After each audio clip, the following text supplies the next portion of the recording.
Que la paix, la grâce et la miséricorde du Très-Haut vous soient abondamment accordées dans les noms puissants de notre Seigneur Jésus-Christ.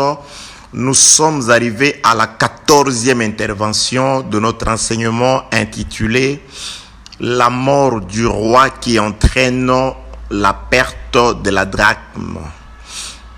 Audio numéro 14. Passons sans plus tarder à la lecture des Saintes Écritures. Je prends ce qui est écrit dans le livre de Luc. Laissez-moi chercher. Luc chapitre 15e. Je lis les versets.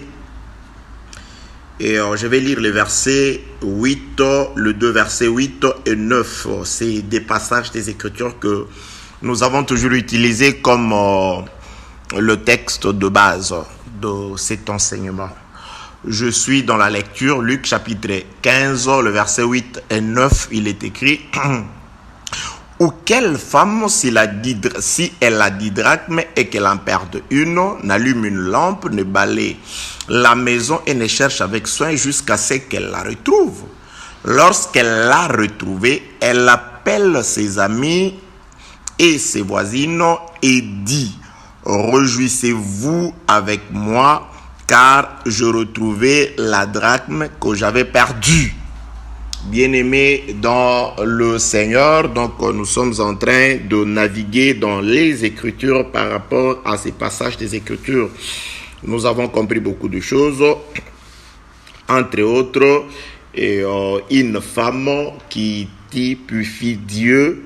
Donc c'est Dieu par rapport à beaucoup d'écritures que nous avons données. Donc cette maison, c'est tout simplement le monde dans lequel il y avait le ténèbre, parce que lorsque la femme garde ses 10 pièces d'argent, elle n'allume pas, elle ne balaye pas. Donc nous parlons, ou nous sommes en train d'étudier les conséquences de la perte de la pièce, de la drachme. La drachme, je reprends, c'est de la monnaie grecque d'autrefois, du temps de notre Seigneur Jésus-Christ. À ce jour, la Grèce se retrouve parmi le pays et de la zone euro. Donc à cette époque-là, les Grecs utilisaient une monnaie appelée drachme. Voilà.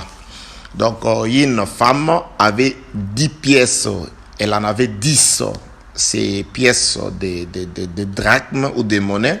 Elle en a perdu une. Donc c'est là où nous avons dans les audios précédents compris que la pièce perdue représentait fractionnellement la dîme, parce que c'était une pièce sur 10. 1 sur 10, c'est ce qui s'appelle aussi la dîme. Car la dîme, c'est la 10e partie dans tout. Voilà, donc cette femme a perdu sa dîme. Quand elle a perdu la dîme, par souci de rechercher la seule pièce de monnaie de la drachme perdue, la femme va se mettre au travail. Donc avant, c'était une paresseuse, parce qu'elle ne travaillait pas. Pourquoi? Je vais introduire sur la paresse de la femme. Pourquoi est-ce que nous l'appelons paresseuse? Parce qu'elle était dans une maison elle était calme, assise dans une maison dans laquelle il faisait noir, dans laquelle il y avait de la saleté. La maison était crasseuse, elle était sale. Donc elle n'avait pas allumé avant la perte de la maison, de la pièce d'argent, et elle n'avait pas balayé la maison. Donc elle allume, elle se soucie de la maison, de regarder l'état dans lequel était la maison avant. La maison était dans un état de ténèbres et sale.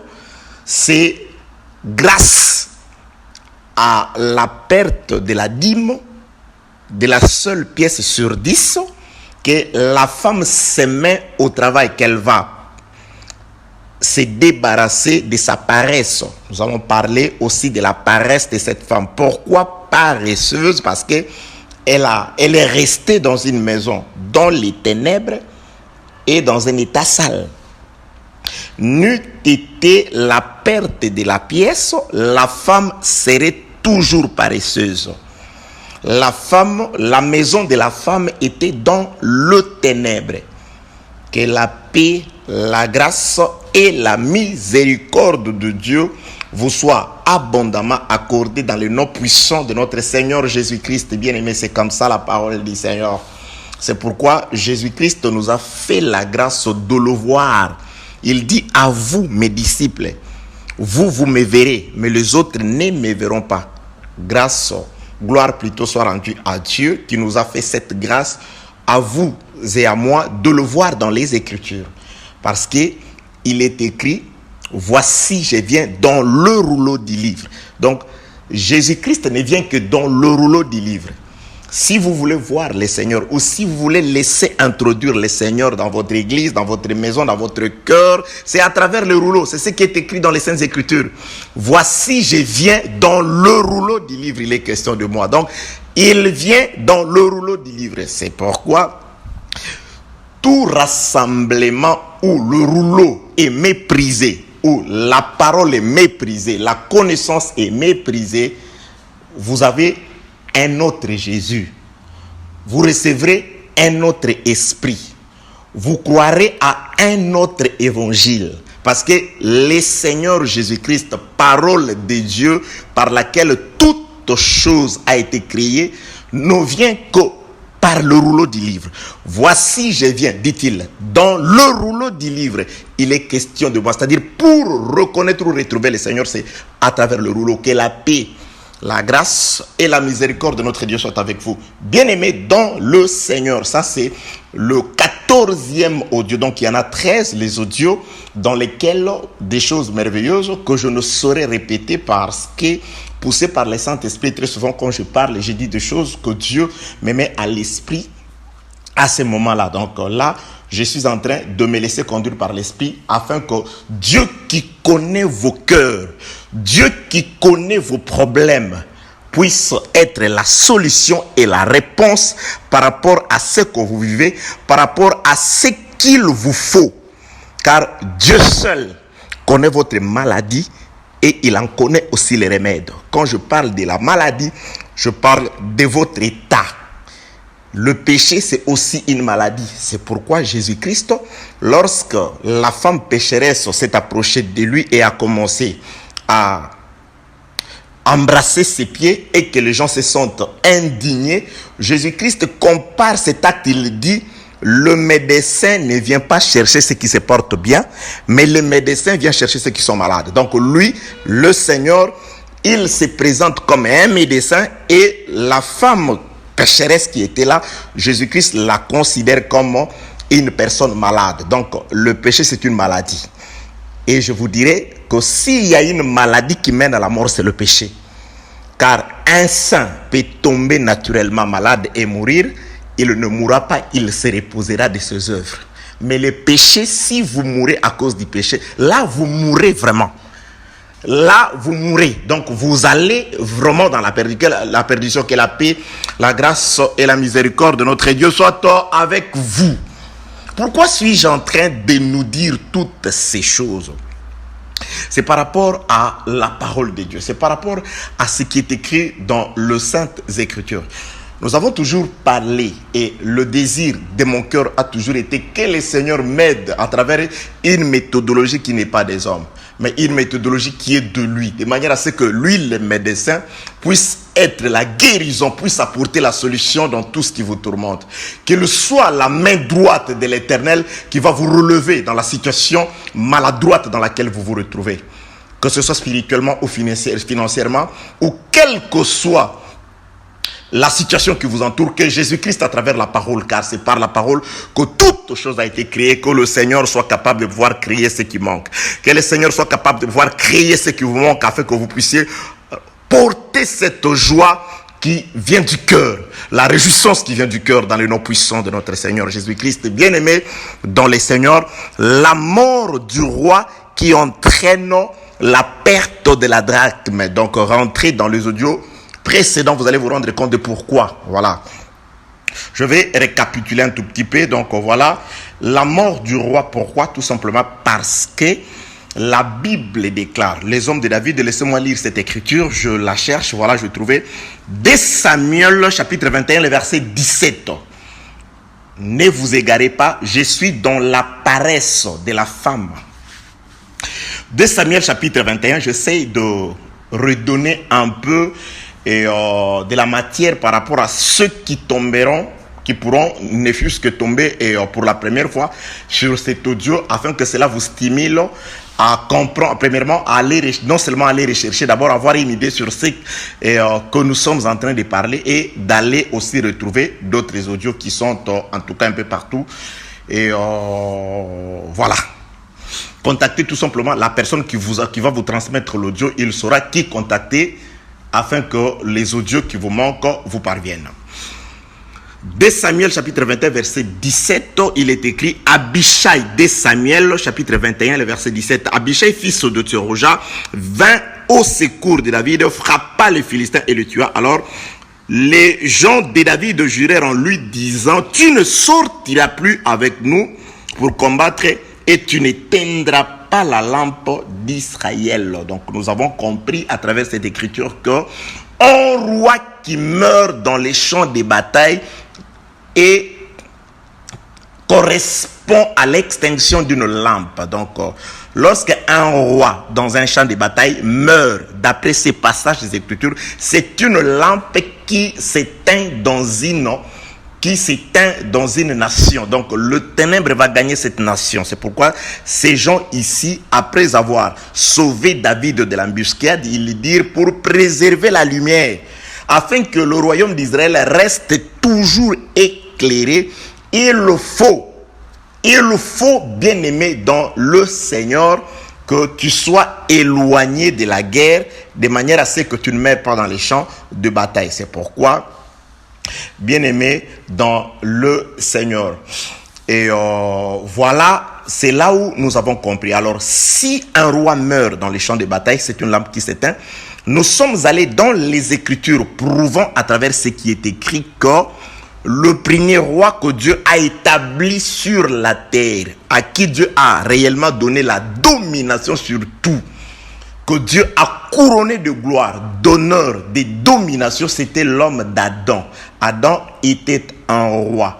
Et Adam était affronté par le serpent au travers de sa femme.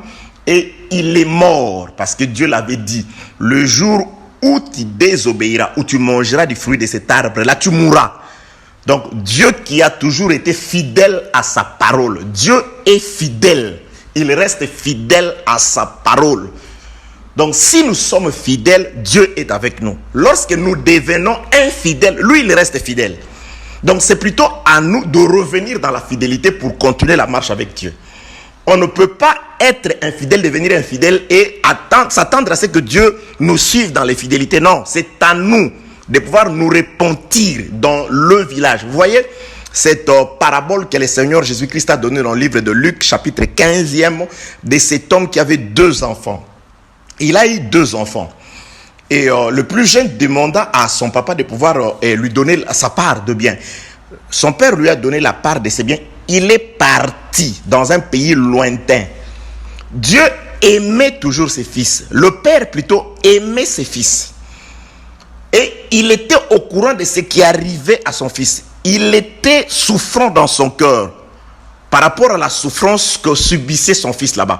Mais il ne s'est pas déplacé pour aller là-bas. Dieu est fidèle, le père reste fidèle, son amour reste fidèle.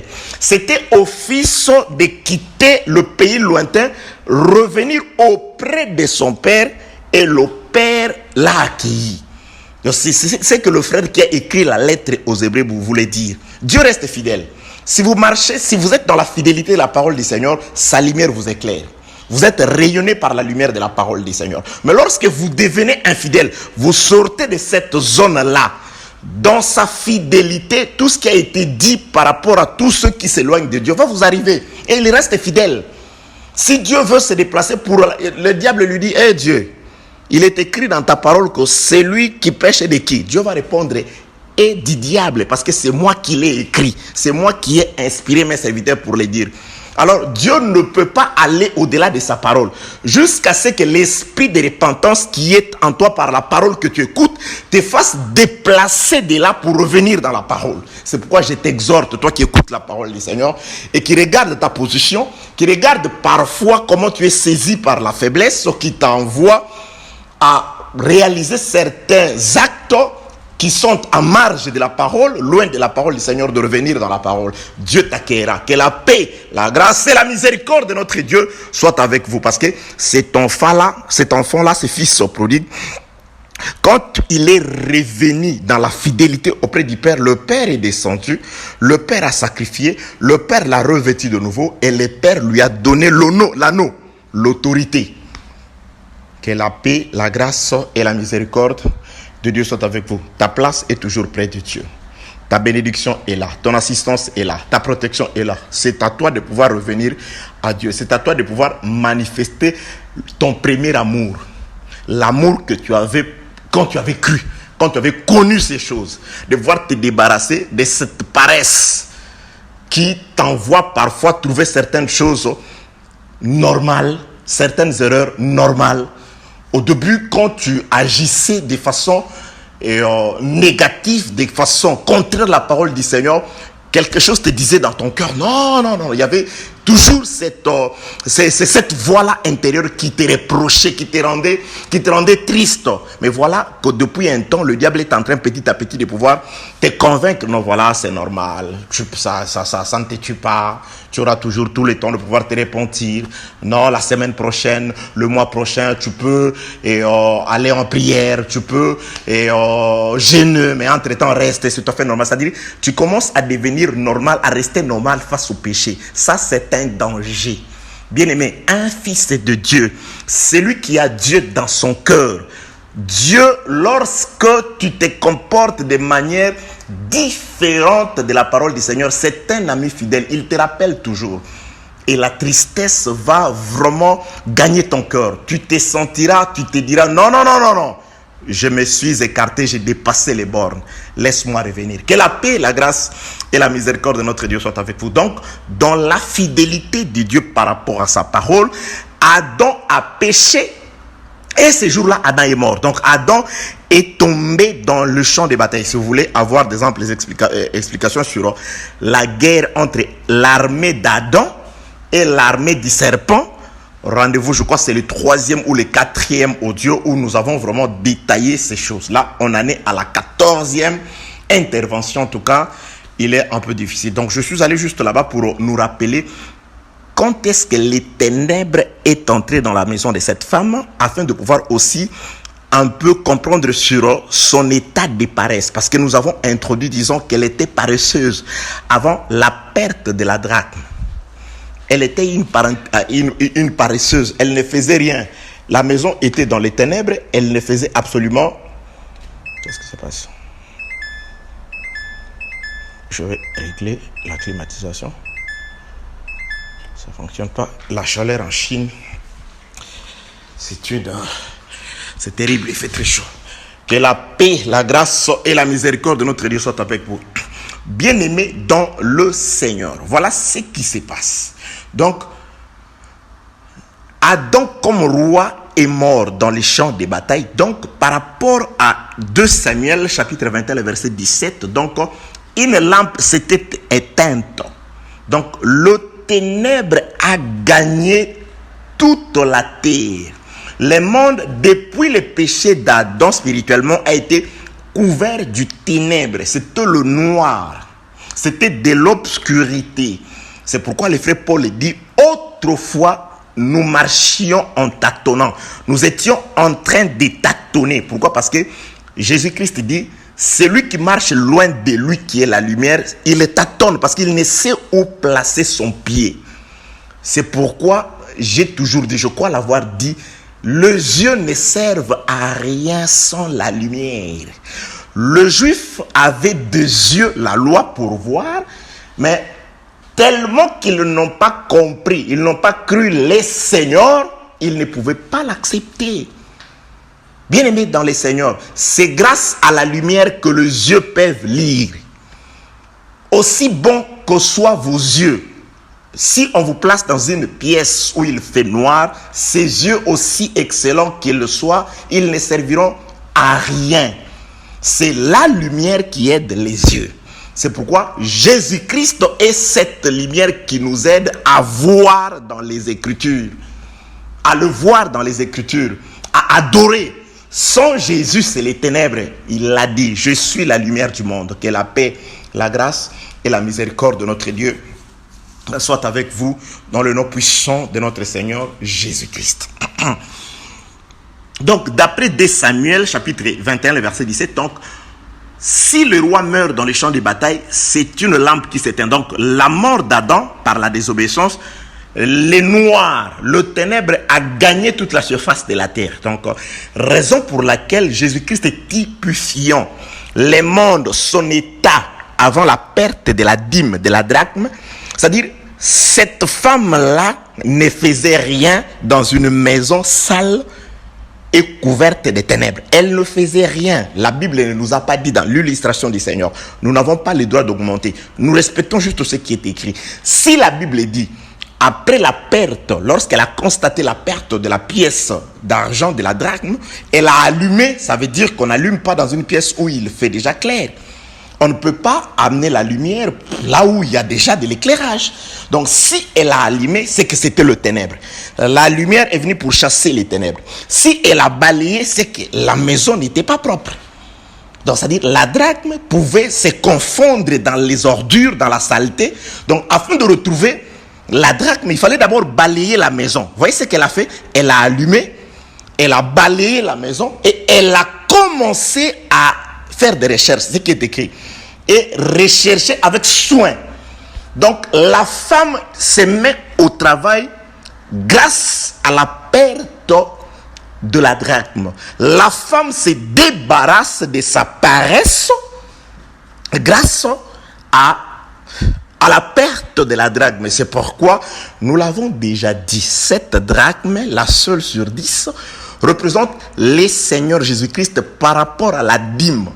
Parce que la dîme du champ et de bétail des enfants d'Israël était la part de l'Éternel, la part obligatoire de l'Éternel dans un champ israélite.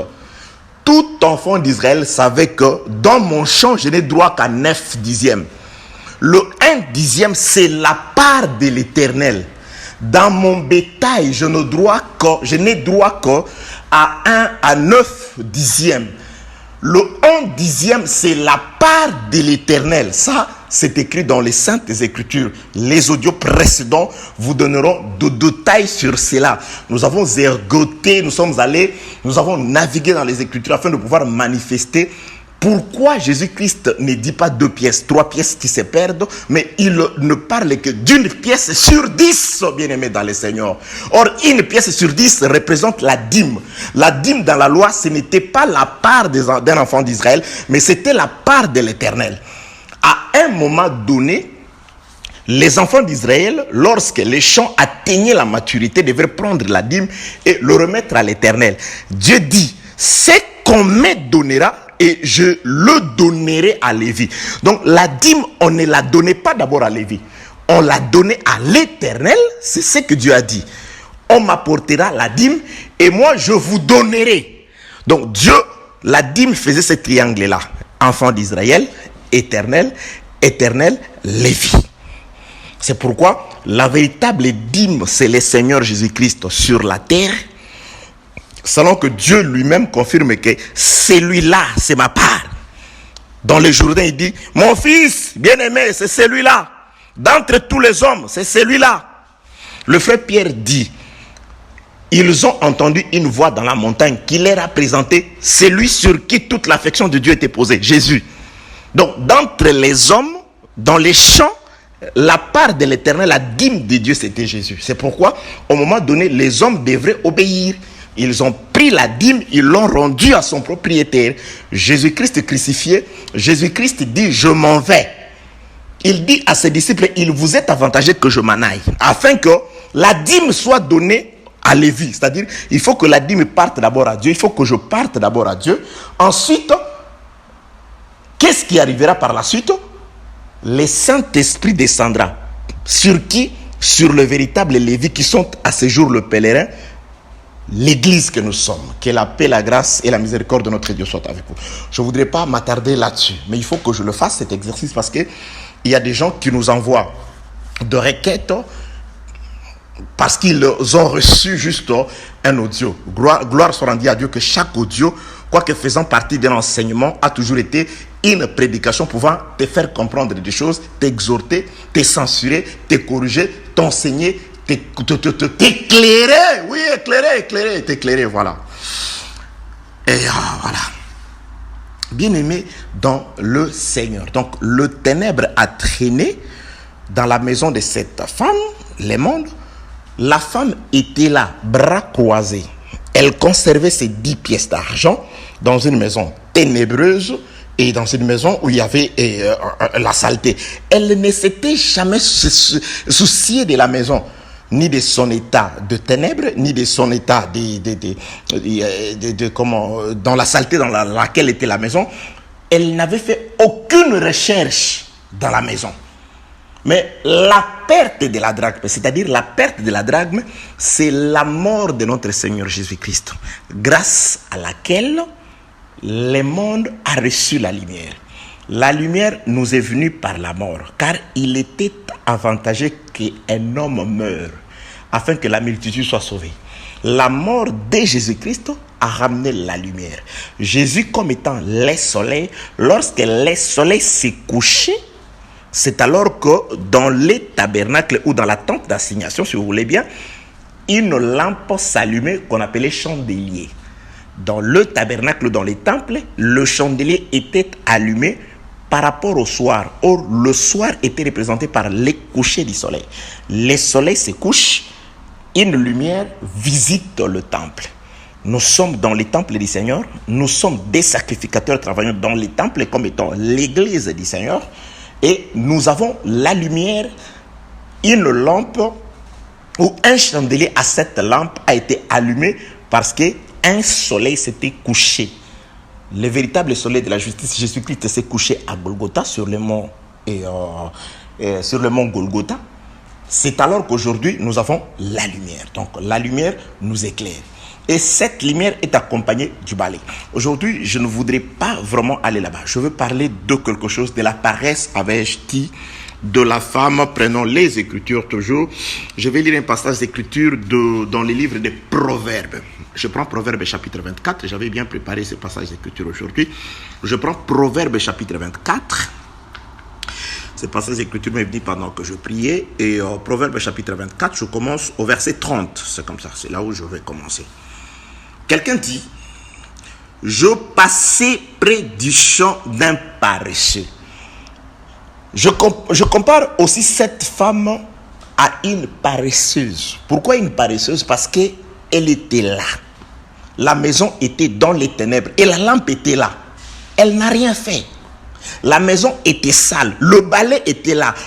Elle n'a pas balayé la maison. Donc c'était une paresseuse qui avait accepté de rester dans une maison, dans les ténèbres, dans le noir et sale. Et en plus, elle était seule dans la maison, rien qu'avec les pièces d'argent. C'est la mort ou la perte de la drachme qui vient, en tout cas, introduire beaucoup de choses que nous allons voir. Parce que cette maison, c'est aussi un livre scellé. La mort et la résurrection de la drachme ouvre les portes de la maison à ceux du dehors. Les gens du dehors peuvent rentrer et contempler la maison. Oh, cette maison, elle est propre. Oh, cette maison, elle est éclairée. Quelle lumière! La mort, la perte et la récupération de la drachme, bien aimé, il y a beaucoup de choses. C'est vraiment merveilleux. Gloire soit rendue à Dieu. C'est merveilleux. Un livre va être décelé. Des portes vont s'ouvrir à ceux du dehors, aux amis et aux voisines. Les amis et les voisines vont entrer. Nous parlerons aussi, parce que la femme organise des réjouissances, nous parlerons aussi sur les thèmes des réjouissances. Parce que chaque thème, chaque réjouissance doit avoir un thème. Ah oui, il y a parfois, mon fils, quand il m'appelle, parfois, je veux organiser une fête. Pourquoi? Ah oui, parce que c'est mon anniversaire. Ah, vous savez, je t'envoie cette invitation-là, parce qu'il y aura une fête. Ah, à quelle occasion? Quel sera le thème? Ah non, l'occasion, c'est les mariages. Ah, voilà. Je veux organiser une fête. Oh, ça va être le retrait des deuils. Ah, vraiment.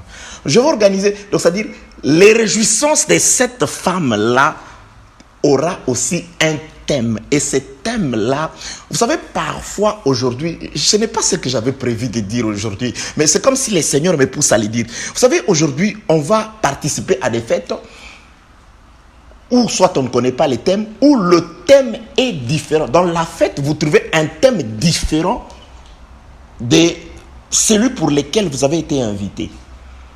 Vous savez, toutes les fêtes d'Israël, les solennités, c'était d'abord à l'honneur de l'Éternel. C'est-à-dire, quand on venait, ça peut être Pentecôte, Pâques, pain sans levain, trompette et consorts, c'était d'abord à l'honneur de l'Éternel. Ça, c'était le grand thème. L'honneur de l'Éternel. C'était, c'est-à-dire, quand tout ce qu'on pouvait faire, c'est pour rendre d'abord honneur et gloire à l'Éternel. C'est-à-dire, tout ce qu'on faisait dans la fête doit rendre honneur et gloire à l'Éternel, c'est-à-dire doit se retrouver dans les exigences de l'Éternel qui avaient été annoncées par Moïse. Ah, c'est la fête de la Pâque. Je voudrais manger du pain. Ah, voilà, vous avez du pain. Mais ce pain-là, comment... Non, vous vouliez que le thème, normalement, dans cette fête-là, le pain doit être sans levain. Il doit être comme ça, dur. Vous mangez ça. Ah, moi, j'avais préféré... Ah, ben, ici, vous ne trouvez pas, parce que la fête, c'est la Pâque. C'est la Pâque. Oh, ok. Je voudrais vraiment... je voudrais manger l'agneau préparé avec de pommes sautées. Non, pommes sautées, vous ne trouvez pas ici. Le thème, c'est la Pâque. Faite à l'honneur de l'Éternel, c'est-à-dire par respect à l'écriture. Ici, il n'y a qu'un agneau rôti au feu. Mais moi, je veux... Non. C'est-à-dire... Le fait ou la fête, la manifestation, la réjouissance doit respecter le thème. Même quand on se réunit en culte, c'est quoi le thème du culte? Les grands thèmes, c'est une fête à l'honneur de l'Éternel. Tout ce que doit se faire dans un culte, dans une séance de prière, quand on chante, tout ce qu'on doit faire doit rendre gloire à l'Éternel. Et comment pourrons-nous savoir que ce que nous faisons rend gloire à l'Éternel? Mais cela doit être écrit quelque part, doit répondre aux exigences de l'Éternel. Que la paix, la grâce et la miséricorde de notre Dieu soient avec vous. Je réserve ça pour plus tard. Le thème de la fête, parce que cette femme, elle est intelligente. Quand elle va organiser ses réjouissances, elle appelle ses voisines, elle leur dit le thème, la raison pour laquelle vous entrez ici. Vous êtes entrés, ouais, il y a une raison. Ouais, ce n'est que question remise. Priez pour nous que Dieu nous accorde la force, la disponibilité. Le combat est très grand. Nous avons besoin de vos prières, de manière à ce que Dieu nous accorde la force et qu'il nous accorde toujours, qu'il nous rende toujours disponibles à pouvoir aussi partager avec vous ce que nous recevons de lui. Cette femme-là, elle se met au travail, c'est-à-dire elle va en quelque sorte se débarrasser d'un vêtement de paresse qu'elle portait. Elle est contrainte par la perte de la drachme, de la pièce d'argent, à changer sa façon d'être, à changer sa façon d'agir. J'étais là, assise, à ne rien faire, je regardais tout. Je n'avais aucune arme contre les ténèbres, contre la saleté. Donc, la maison pouvait rester dans cet état-là, il n'y avait pas de souci. Depuis que le roi est mort, là-bas, au jardin, la maison est restée. La femme était une paresseuse, elle ne travaillait pas. Maintenant, lisons, on parle aussi de la maison, si vous voulez bien, du champ ou d'un jardin appartenant aussi à un paresseux. Qu'est-ce qui s'était passé réellement pendant la période de ténèbres, avant la perte de la drachme ou la mort de notre Seigneur Jésus-Christ, qui est la dîme qui devait être remise plutôt à Dieu? Qu'est-ce qui s'était passé? Nous l'avons toujours dit, la Bible dit très souvent la même chose, mais dans des langages différents. Dieu parle tantôt d'une manière, tantôt d'une autre. Mais en soi, il veut parler d'une même chose. Les Écritures, dans l'illustration de notre Seigneur Jésus-Christ, Luc chapitre 15, versets 8 et 9, ne nous disent que sur ce qui arrive lorsque la drachme, la pièce se perd. La lumière arrive, le balai fait son travail. Là, nous sous-entendons que la femme paresseuse avant vivait, s'est contentée de vivre dans le ténèbre et dans la saleté. Donc, c'était une paresseuse, voilà. Donc, Dieu a été paresseux pendant un temps. Mais oui, Blanchard, c'est que tu dis oui. Parce qu'il n'a pas fait le boulot lui-même. Il était resté sur son trône. Il envoyait les gens aller faire le boulot. Les gens sont venus faire le boulot. Les Moïse sont arrivés. Les Esaïe sont arrivés. Les Abraham sont arrivés. Les Isaac. Dieu regardait, il contemplait. Il n'était là qu'à manger. À manger. On lui offrait. Il mangeait.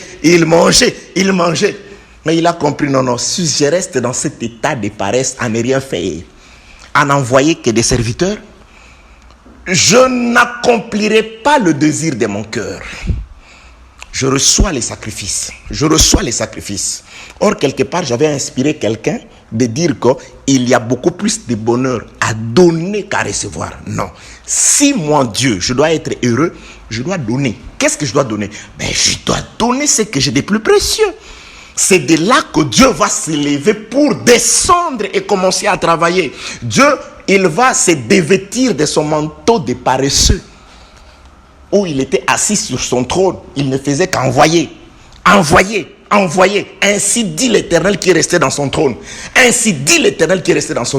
il arrive quelque part et dit, vous êtes tous des paresseux. Je descendrai, et il promet, je descendrai moi-même et j'accomplirai les boulots. Le frère Paul, il regarde Timothée, alléluia, de Timothée chapitre 2, à partir du 18e verset 19, 1 Timothée chapitre 2 ou 2 Timothée comme ça.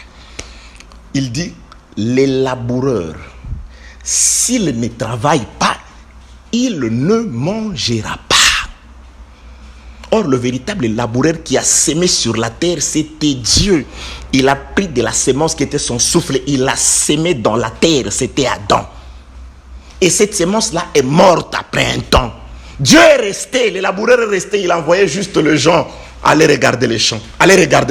Non, le frère Paul dit à Timothée, Dieu te donnera de l'intelligence pour comprendre ces choses. Donc, le véritable laboureur, avant que le laboureur ne soit ce laboureur de ton village, qui doit aussi travailler pour manger, mais c'est d'abord Dieu qui avait semé le premier dans le jardin.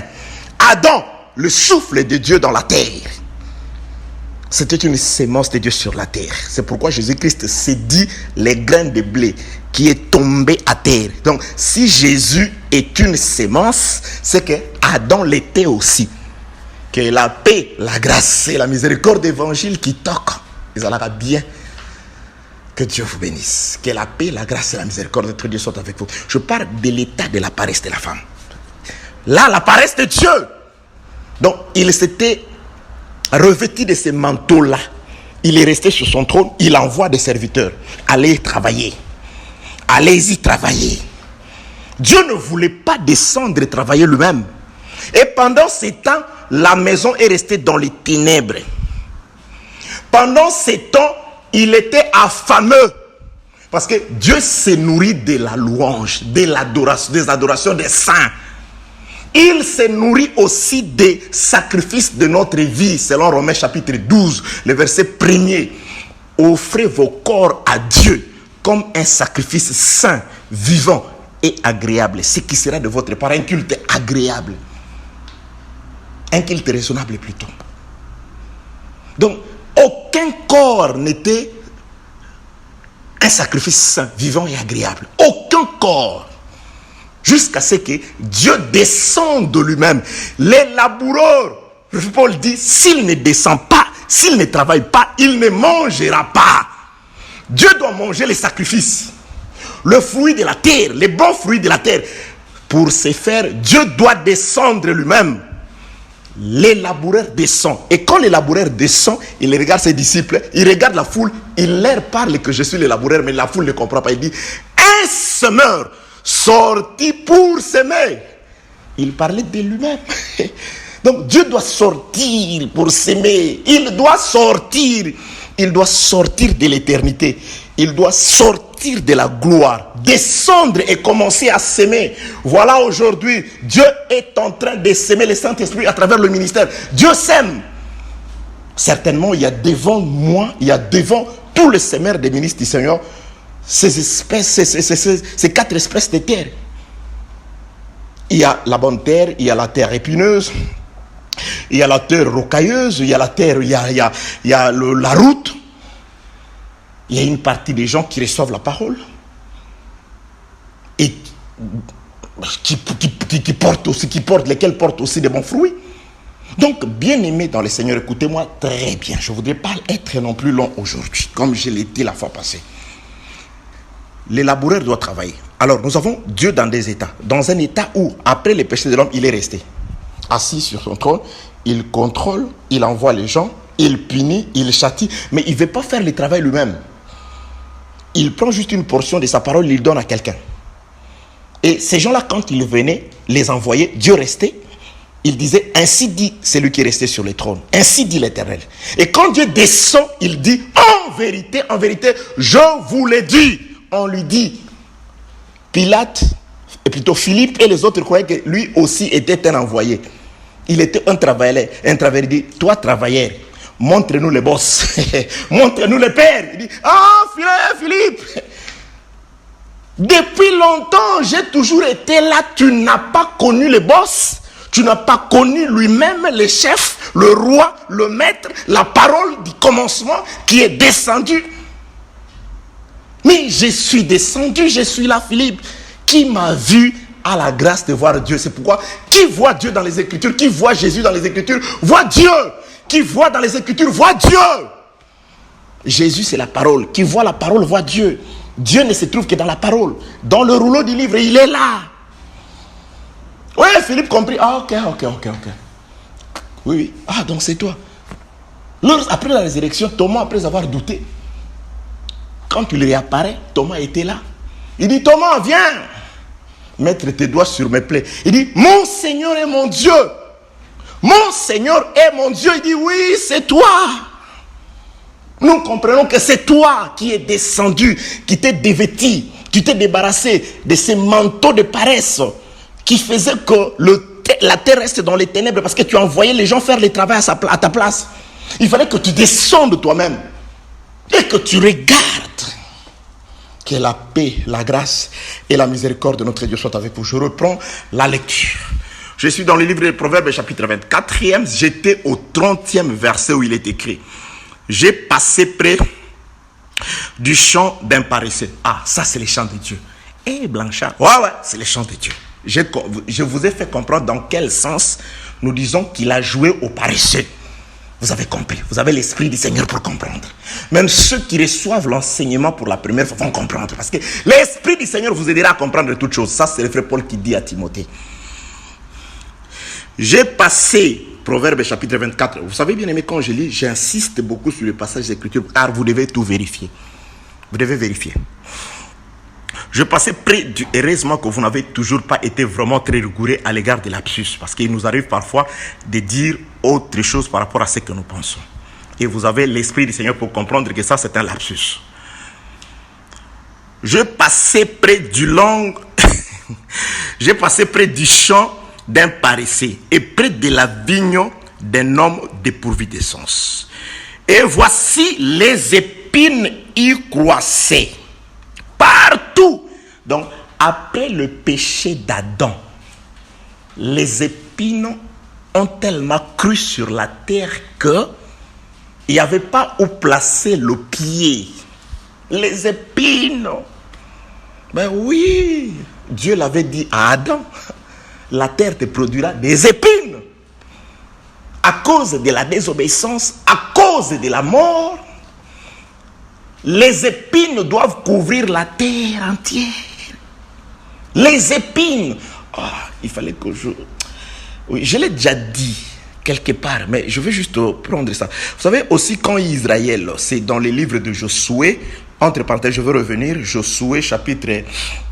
Attendez-moi, cherchez ce passage d'écriture pour vous. Josué, où es-tu? Josué chapitre 23, le verset 13. Écoutez ce qui est écrit. Soyez certains que l'Éternel, votre Dieu, ne continuera pas à chasser ces nations devant vous, mais elles seront pour vous un filet et un piège, un fouet dans vos côtes et des épines dans vos yeux, jusqu'à ce que vous ayez péri dessus de ces bons pays que l'Éternel, votre Dieu, vous a donnés. Là, Josué était en train de prévenir le peuple sur les conséquences du péché. Si vous péchez dans le pays que Dieu vous a donné, c'est-à-dire c'était la réplique du jardin d'Éden, la terre promise. Si vous péchez, les nations qui vous entourent, c'est-à-dire des animaux, parce qu'aux yeux de Dieu aussi spirituellement, les nations, ceux qui n'avaient pas la loi jusqu'à ce jour, ceux qui n'ont pas la parole, ce sont des animaux féroces. Il y a l'homme spirituel et l'homme animal. Ce sont des animaux, c'est-à-dire des nations seront comme des épines. Dieu compare des nations aux épines. Et c'est pourquoi ces jours-là, dans la réalité aussi, Adam, quand il a péché, des bêtes féroces devraient s'élever contre lui. Et Dieu représente ces bêtes féroces. Il dit, Genèse chapitre 3, le verset 18, il dit, la terre te produira des épines et des ronces, et tu mangeras de l'herbe des champs. Donc, la terre devait produire, vous voyez, les épines arrivent comme une malédiction. Les épines, là-bas, Moïse ou Josué, il définit les épines comme étant les nations qui devaient envahir Israël. C'est pourquoi aussi Israël, quand il a péché dans une autre réplique, il a été amené en captif, dominé par les épines. Les épines, c'était les Syriens, les Assyriens, les Babyloniens, jusqu'à ces jours, bien-aimés dans les Seigneurs. Lorsque nous nous écartons de la parole du Seigneur et que nous désobéissons à la parole du Seigneur, des nations s'élèvent aussi contre nous. C'est-à-dire, les forces qu'on pouvait dominer quand on est dans l'obéissance du Seigneur vont s'élever au-dessus de nous pour nous faire du mal, les maladies, des problèmes, des complications. Ça peut venir. Je n'ai pas dit que toute maladie vient par rapport au péché. Non, je donne un exemple dans un sens. Que la paix, la grâce et la miséricorde de Dieu soient avec vous. Certains problèmes, certaines maladies, Dieu veut à travers cela montrer aussi la puissance de son nom. Vous êtes malade, vous priez, il vous guérit au nom de Jésus-Christ. Le nom de Jésus est glorifié. Vous avez des problèmes, vous vous approchez du Seigneur, on prie pour vous, vous priez, Dieu se manifeste, les gens bénissent le nom de ce Dieu-là. Que la paix, la grâce et la miséricorde de notre Dieu soient avec vous. Je suis dans le livre de Proverbes, chapitre 24. J'ai fait toutes ces démarches juste dans le sens, dans l'esprit de pouvoir expliquer ce qui est arrivé dans la maison de cette femme pendant tous les temps avant la perte de la drachme, où la maison était dans les ténèbres. La femme était comme une paresseuse. Elle ne faisait rien. Elle a supporté les ténèbres. Elle a supporté la crasse. Pourtant, la lampe était là. La lumière, le balai était aussi là. Mais en paresseuse, elle n'a rien fait. Et ici, dans le livre de Proverbes, quelqu'un dit il passait, il a constaté aussi des choses dans les champs d'un paresseux. Il fait très chaud aujourd'hui. Je suis très dérangé. La climatisation ne fonctionne pas bien. Qu'est-ce qui se passe? Chaleur de la Chine. Aïe, aïe, aïe. Ok, on fait avec. Proverbe chapitre 24. Je commence au 30e verset. Il est écrit: j'ai passé près du champ d'un paresseux et près de la vigne d'un homme dépourvu de sens. Verset 31.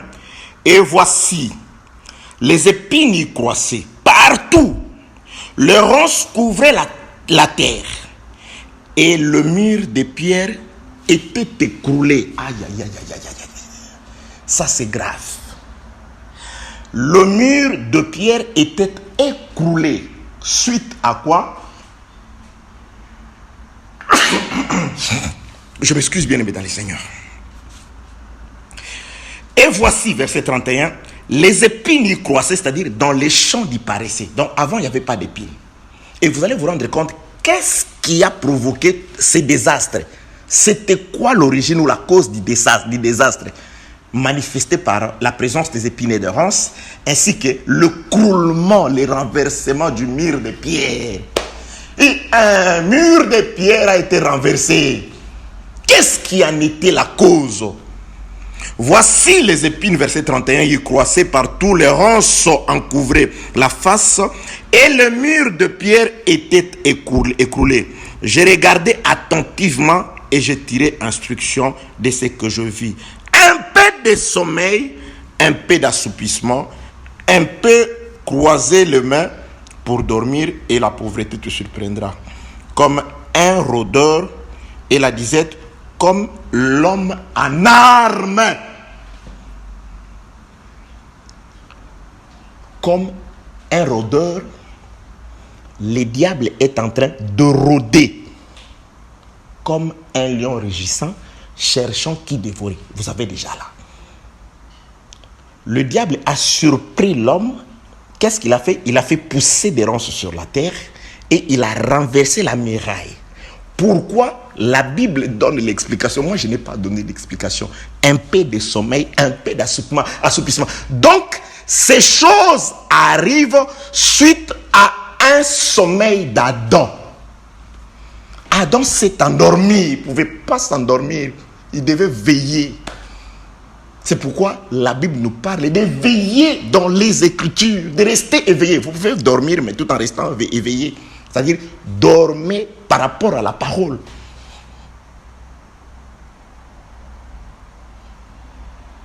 Priez, veillez. Nous devons veiller. Je ne parle pas d'abord de veiller de prière. Veiller par rapport à ce que nous sommes, par rapport à ce que nous faisons.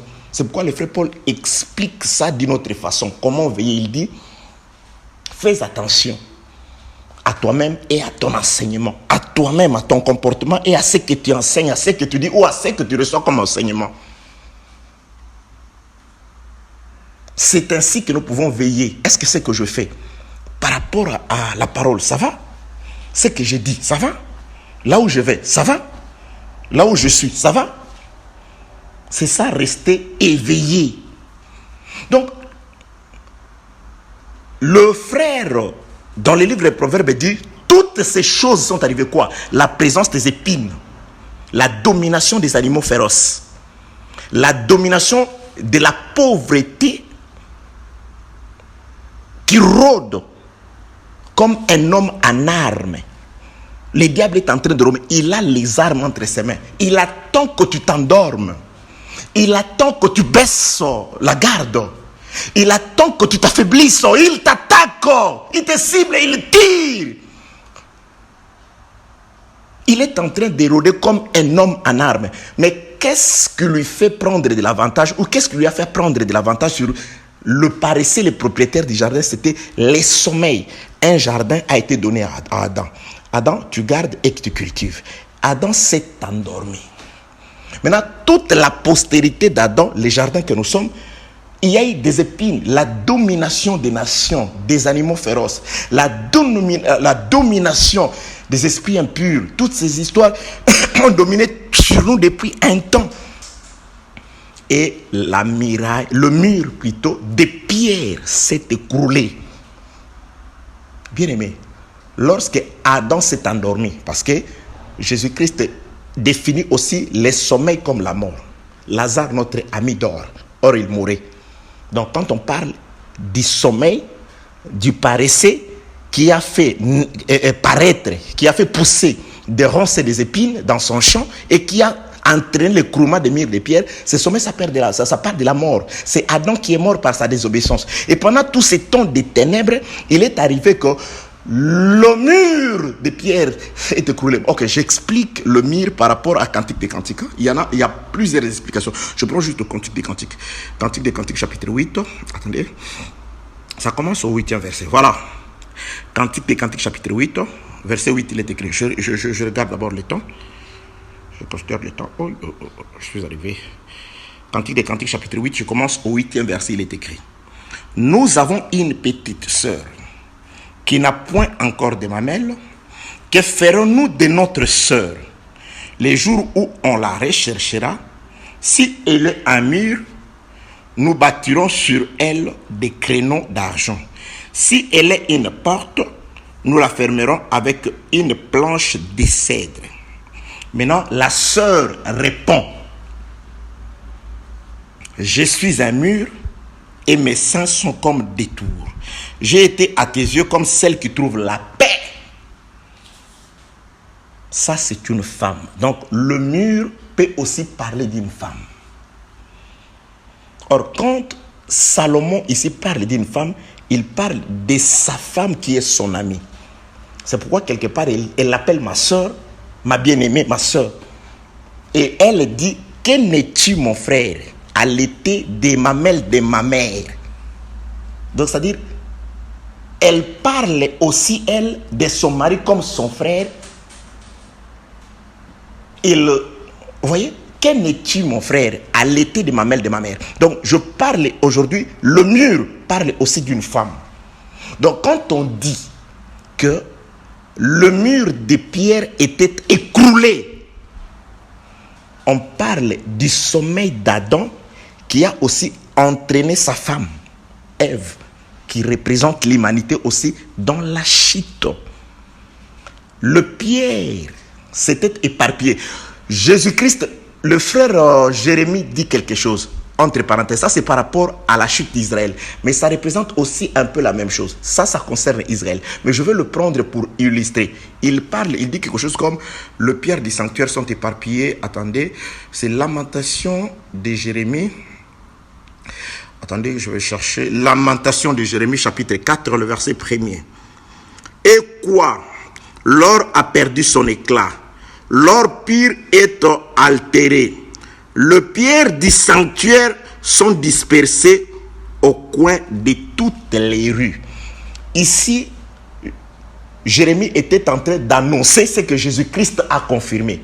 Il ne restera de cette maison pierre sur pierre qui ne soit écroulée.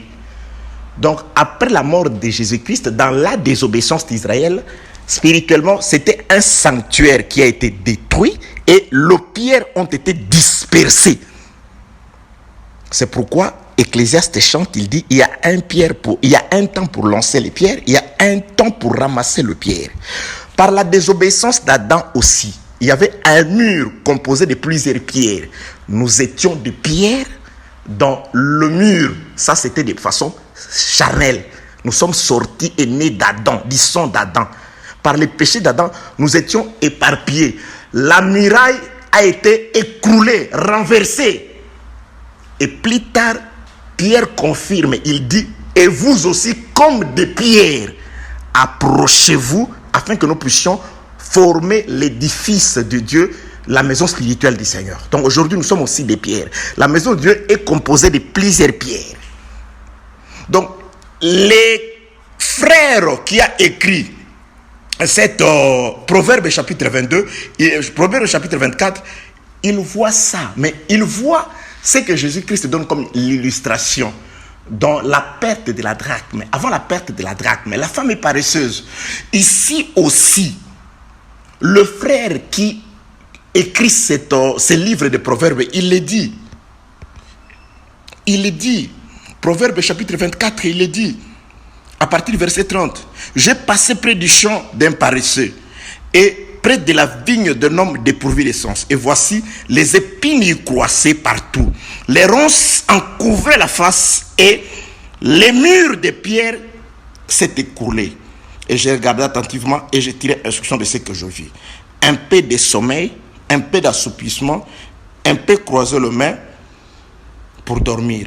Et la pauvreté te surprendra comme un rôdeur et la disette comme un homme en armes. Oui, ça aussi, à la manière doctrinale, je t'exhorte à ne pas aimer le sommeil, à travailler.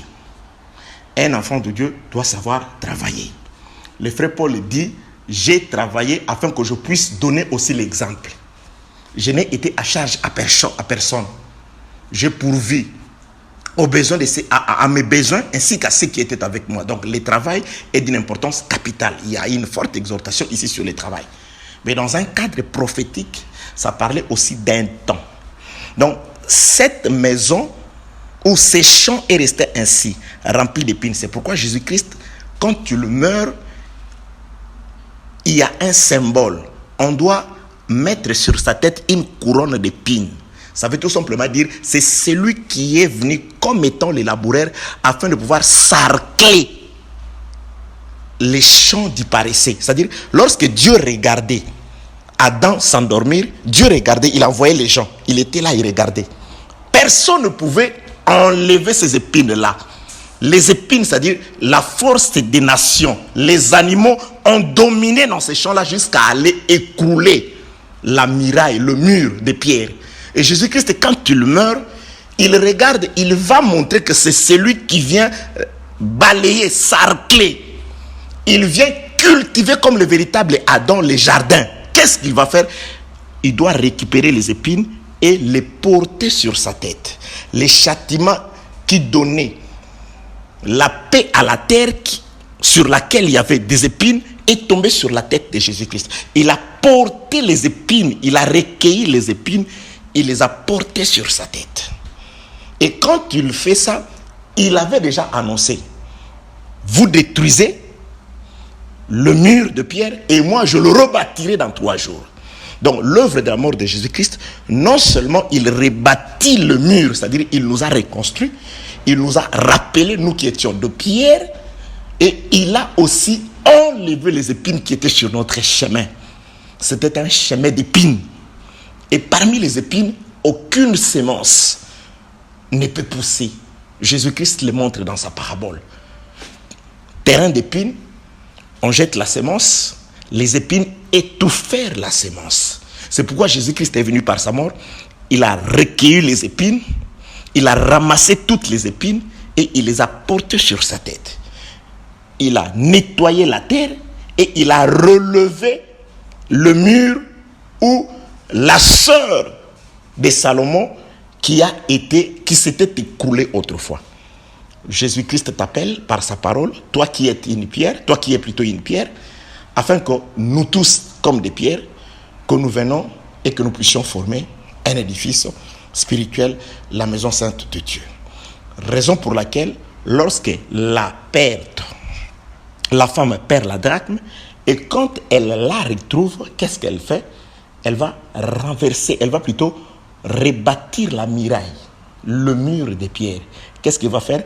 Il va introduire dans sa maison les gens du dehors, ceux qui étaient exclus. Nous sommes rentrés dans la maison parce qu'une pièce d'argent était perdue et qu'elle a été retrouvée. Que la paix, la grâce, la miséricorde et l'amour de Dieu vous soient accordés dans le nom puissant de notre Seigneur Jésus-Christ.